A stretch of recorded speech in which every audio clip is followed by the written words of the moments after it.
Pablo, buenas tardes. Hola, buenas tardes. Bueno, ¿cómo has visto ese inicio de sesión en Wall Street, sobre todo el Nasdaq a la cabeza, y ese dato PCE nos confirma que se está desacelerando esa inflación en Estados Unidos? Bueno, ya lo vimos el mes pasado, que la inflación había tocado techo, eso es cierto, pero todavía estamos en unos niveles no asumibles. Los tipos van a seguir subiendo, 50 puntos básicos la siguiente reunión, otros 50 puntos básicos la siguiente, y bueno, pues ahí vamos a estabilizar seguramente las subidas fuertes de tipos, o sobre todo de 50 puntos básicos. No olvidemos que el dato del PIB supuso menos 1,5%, una clara desaceleración a nivel macro, pero yo creo que los problemas no están en Estados Unidos. Estados Unidos está llevando, digamos, una desaceleración del libro con una inflación que hay que mitigarla con esas subidas de los precios que son los Fed Funds. Entonces, yo creo que no hay que tener pánico porque la tasa de desempleo es prácticamente la adicional, el 3,5%, el pleno empleo, y el consumo sigue desacelerándose, pero de una forma bastante sosegada. El problema lo tenemos en Europa y sin olvidar, Raquel, que los precios del crudo, la crisis energética continúa, máximos de los últimos 2 meses, tanto del West Texas como también del Brent, que está tocando casi los $118 barril. Es decir, bueno, hemos tenido una desaceleración de la inflación, pero la inflación subyacente sigue siendo muy elevada. Insisto, venimos de tipos ceros, es normal que los tipos no dejen de subir, e incluso en Europa ya para julio tengamos ese inicio de subida de tipos. Por cierto, Pablo, poniendo también el foco en el petróleo en estos momentos, estamos viendo cómo el G7 está instando a la OPEP a aumentar la producción para enfriar el mercado del petróleo. Parece que los líderes europeos habían llegado a un acuerdo para sancionar el petróleo ruso a pesar de esa reticencia de países como Hungría. ¿Cómo estás viendo ahora mismo este escenario y sobre todo la evolución que podríamos ver a continuación? Un tema muy interesante. Estuve cenando este fin de semana pasado con uno de los mayores y mejores analistas de petróleo y me decía: el problema no es bombear más petróleo, porque las petroleras no tienen tanta capacidad actualmente. Necesitas unas inversiones mucho tiempo antes de iniciar a bombear. Puedes utilizarlo con el shale oil and shale gas, pero sobre todo porque nadie sabe qué va a pasar con el consumo dentro de unos meses. Es decir, tenemos una desaceleración que es obvia e incluso algunos pensamos que una recesión en ciernes en Estados Unidos, en Japón y en Alemania, entre otros países. Por lo tanto, bombear más petróleo no es la solución para bajar los precios que se establecen en torno a $118 barril el Brent. Entonces, no creo que se vaya a solucionar. Es más interesante que se solucionen los problemas geopolíticos que, desde luego, un bombeo mayor por parte de la OPEP, que hay que reconocer que hasta ahora, para los intereses del cártel, ha sido fantástico. Han ido gestionando muy bien la producción, el timing y esta crisis ucraniana que obviamente ha disparado los precios y se están manteniendo en unos niveles muy elevados. Pero subir y bombear más la producción no pensamos que sea la solución. Y en el caso del petróleo de Rusia, bueno, de momento no ha sido el problema. El problema puede ser sobre todo el gas, que es más complicado de transportar, que es más caro de transportar y bueno, pues yo creo que eso también está presionando a todos los precios de las commodities, entre otras. Pablo, entre otras cuestiones, hoy también estamos mirando en el lado empresarial algunas protagonistas. En Estados Unidos seguimos pendientes de las minoristas. Hoy es Gap la que está cayendo y también nos estábamos centrando en las chinas que están cotizando en Wall Street. Es el caso, por ejemplo, de Alibaba o de Pinduoduo. En el caso de Alibaba, llamaba la atención en la sesión asiática, veíamos cómo subía por encima del 10%. Sin embargo, ha iniciado con recortes la sesión estadounidense. Sobre todo dice que el gasto en China se ha mantenido a pesar de los bloqueos, pero ha decepcionado tanto con ingresos y ganancias trimestrales. En el caso de Pinduoduo, bueno, bate ingresos trimestrales, aunque advertía de una desaceleración en el crecimiento. ¿Cómo estás viendo todo el entorno del e-commerce?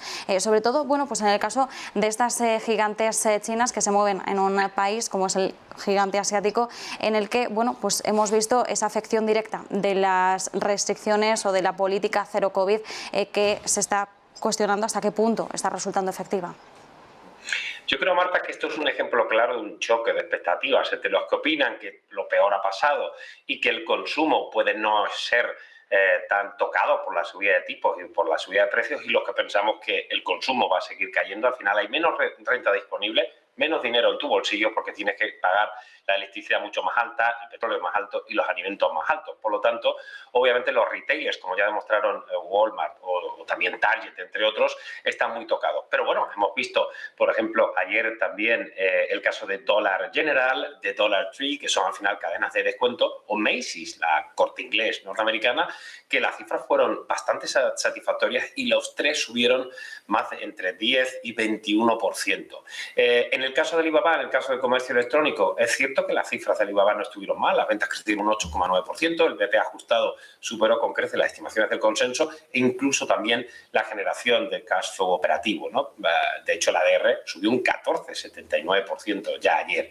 Es decir, venimos de mínimos, porque Alibaba, porque todas estas compañías están cotizando en mínimos. Nuestra recomendación, como sabéis, en Negocios de Televisión fue no tocar el sector retail y todavía preferimos estar fuera, incluso el sector lujo, por el caso del impacto de la política de COVID-0 que está teniendo en Asia. No olvidemos que el 40% de las ventas vienen de esos países. Es decir, todo apunta a que las revisiones a la baja de estimaciones de beneficios van a continuar y es verdad que tenemos esos rebotes en un mercado bajista de cazagangas, gente que haya estado haciendo liquidez. Nosotros estamos en máximos de liquidez. Hacía muchísimo tiempo que no teníamos tanta dosis de liquidez y bueno, todavía no estamos aprovechando, desde luego, para tomar posiciones en retailer ni tampoco en compañías de comercio electrónico. Fíjate que hemos estado tomando todavía las aburridas farmas, seguimos muy largos de telecom, seguimos con Metal and Mining y, como no, en el sector petróleo.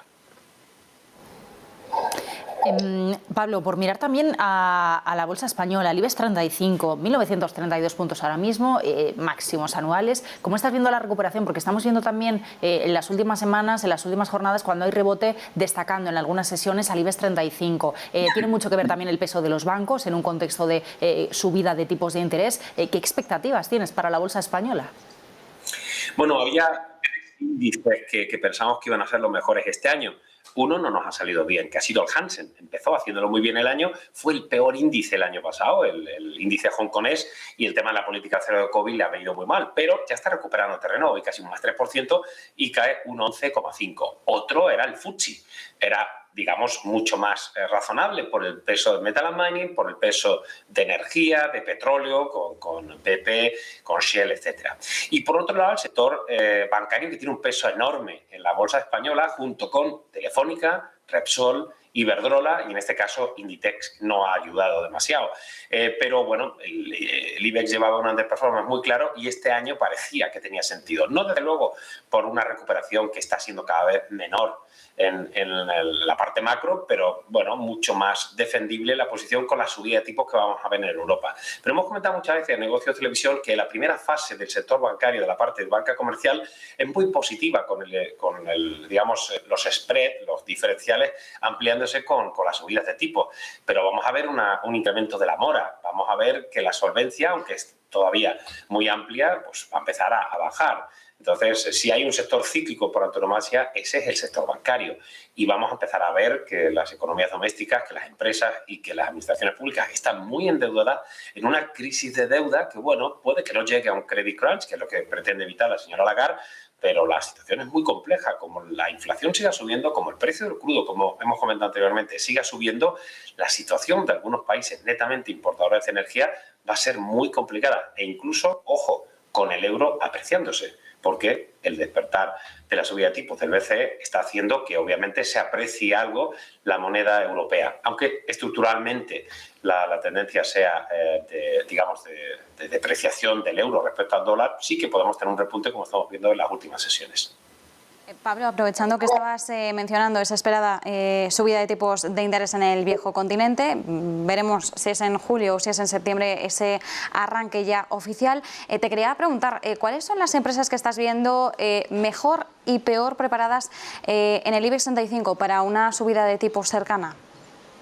Bueno, en este caso, al estar en España en el sector bancario comercial, la banca comercial, yo creo que sí tenemos todavía esa primera fase de expansión de los márgenes de intermediación entre el activo y el pasivo bancario y vamos a tener una cifra bastante razonable, pero eso será en una primera fase.